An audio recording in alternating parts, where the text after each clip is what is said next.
Hello and welcome. With all the votes counted in the Brazilian presidential election, it's become clear that none of the candidates has the required 50% of the vote.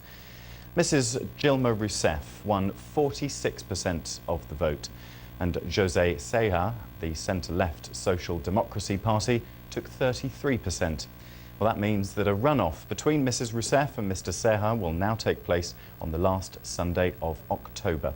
The BBC's Steve Kingston is in Sao Paulo. I asked him if Mrs. Rousseff is likely to win the second round. 4 weeks is a very long time in electoral politics. That's the gap between tonight's first round of voting and the second round, which will be on the last Sunday in October. It's a bit of a surprise, this. Certainly if you looked at the polls a week ago, everything pointed to Dilma Rousseff, this 62-year-old economic technocrat, a senior member of the Lula government, a very popular government here. Everything pointed to her winning in this first round by a knockout.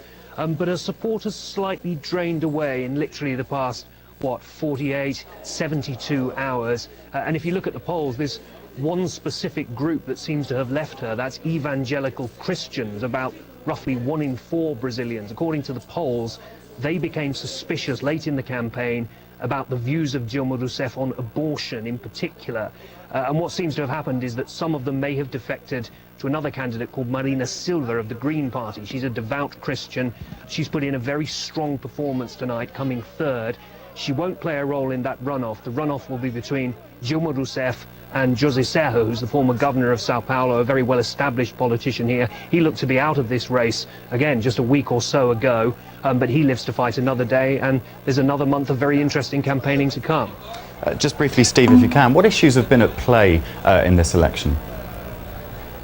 Well, the interesting thing is that Brazil is doing extremely well. The economy is booming. It's going to grow by about 7.5% this year. They've already created 2 million jobs here. So voters wanted continuity of policy, and the candidates were really falling over each other to say how they were the best place to imitate President Lula, who's this hugely popular, outgoing president. And that debate, I imagine, will continue over the coming month.